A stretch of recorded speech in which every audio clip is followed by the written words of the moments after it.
Pemirsa apa kabar? Jonathan membawakan warta berita PTS tanggal 30 September. Taifun Kraton berangsur mendekati Taiwan. Badan Cuaca Pusat telah mengeluarkan peringatan laut dan darat. Wilayah mencakup Taitung, Semenanjung, Henchun, dan Pingtung perlu meningkatkan kewaspadaan. Dampak paling ketara akan dirasakan pada hari Selasa dan Rabu dengan intensitas mencapai batas tertinggi level menengah. Badan Cuaca Pusat atau CWA mengeluarkan peringatan laut dan darat secara bersamaan dan Pulau Lanyu yang berhadapan langsung dengan taifun terdeteksi ombak setinggi 7,7 meter. Mendekatnya keraton sangat terasa di Pulau Hijau di mana sebagian jalan telah berubah menjadi sungai, sementara jalur Haitung menuju Lanyu dan Pulau Hijau telah dihentikan hingga 2 Oktober. Taifun Kraton saat mendekati Taiwan dalam 2 hari terakhir ini menguat dan membesar. Berhubung jalur badai sedikit menuju ke sisi barat dan akan berbelok ke utara pada Selasa, waktu paling terdampak badai diperkirakan jatuh pada hari Selasa hingga Kamis pagi. 预估在星期二下半天才开始有逐渐向北转的角度，甚至到星期三上半天会往我们南部陆地登陆，然后再经过台湾地区，逐渐向东北的方向移开。 Kemungkinan mendaratnya pusat badai bertambah dan lingkaran badai diperkirakan akan mencakup seluruh Taiwan. Rabu diperkirakan menjadi waktu hujan dan angin terkuat. Mengenai keputusan apakah akan ada liburan badai masih bergantung pada pengumuman masing-masing pemerintah daerah. Hujan dan angin kuat semakin kentara di Yilan saat ini dan batu jatuh di jalan tol Taipei Yilan hampir menimpa mobil. Pohon tumbang di pagi hari menyebabkan terputusnya jalan raya selama 50 menit. Untungnya lalu lintas kembali normal pada pukul 9:30. Taifun Kraton kian mendekati Taiwan dan telah menimbulkan dampak serius terhadap transportasi wilayah timur.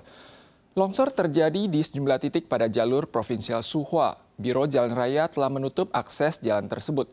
Sementara itu rel kereta yang berada di sekitarnya juga tertimbun longsor. Pengoperasian kereta jalur timur barat telah dihentikan. Bebatuan di lereng bukit kembali jatuh, mengakibatkan 8 kendaraan dan 14 orang terjebak di luar pintu masuk utara dan selatan terowongan Huite. Untungnya tidak ada korban jiwa dan cedera, namun longsor terus melanda jalur provinsial Suhua sehingga tidak dapat diakses, menyebabkan terputusnya rute utara-selatan. Jalur tersebut akan ditutup sepenuhnya tanggal 30 mulai pukul 12 siang dan diperkirakan tidak akan dibuka untuk lalu lintas sebelum Taifun Kraton keluar. Selain penutupan jalan, rel kereta di dekat jalur provinsial Suhua juga terhambat. Rel kereta rute timur barat di area Chongte dan Heren tertimbun longsor sepanjang 20 meter.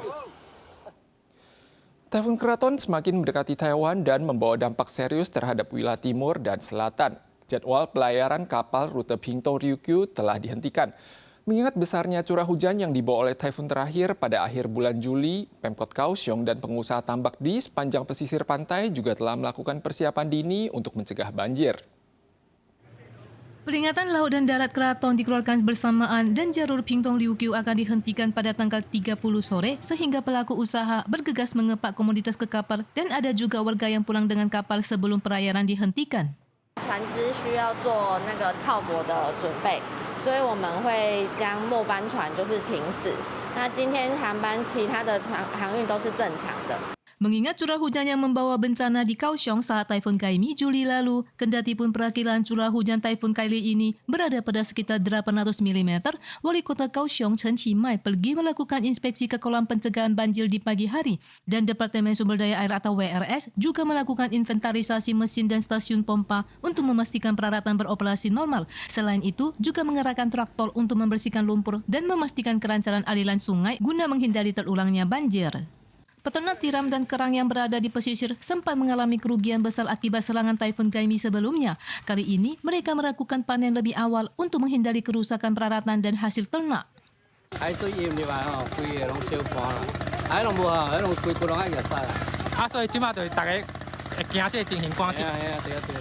Pemerintah Yunlin mengatakan banjir akibat Taifun Kaimi sebelumnya membawa banyak bencana. Saat ini, mereka telah mempersiapkan kolam penahan banjir, stasiun pompa, dan 382 pompa air untuk mengantisipasi banjir kali ini. Sebuah restoran syabu-syabu ternama di dekat Skuil Xingtian, kota Taipei, baru-baru ini dikeluhkan oleh netizen yang menemukan deretan belatung yang menggeliat dalam kulkas makanan. Departemen Kesehatan Kota Taipei telah mengirim petugas untuk meluncurkan pemeriksaan kemarin dan meminta pelaku usaha untuk melakukan perbaikan dalam batas waktu yang ditentukan. Restoran syabu-syabu prasmanan di dekat kuil Xingtian di kota Taipei ini selalu dipadati orang saat jam makan. Namun ada netizen mengeluhkan bahwa saat mereka membuka lemari es untuk mengambil bahan makanan, mereka malah menemukan deretan belatung yang menggeliat. Hal ini menimbulkan debat hangat di kalangan netizen. Departemen Kesehatan melakukan pemeriksaan tanggal 29 dan menemukan bahwa kulkas makanan telah dibersihkan. Namun petugas menemukan 7 kelalaian termasuk karyawan restoran tidak memakai topi kerja dan bahan makanan dalam kulkas tidak tertutup.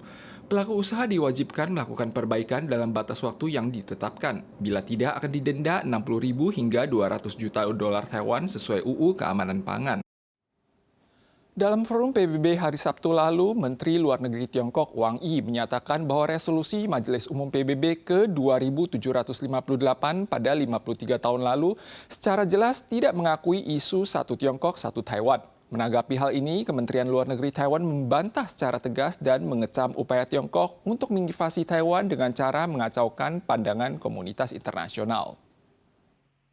Menteri Luar Negeri Tiongkok Wang Yi dalam forum PBB tanggal 28 mengatakan resolusi 2758 telah disahkan dengan suara terbanyak pada Majelis Umum PBB ke-26 53 tahun yang lalu. Wang Yi menyatakan resolusi tersebut mengakui Republik Rakyat Tiongkok sebagai perwakilan satu-satunya yang sah untuk PBB sehingga tidak ada pernyataan satu Tiongkok, satu Taiwan.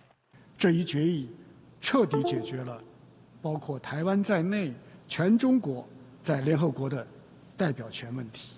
明确不存在两个中国，不存在一中一台。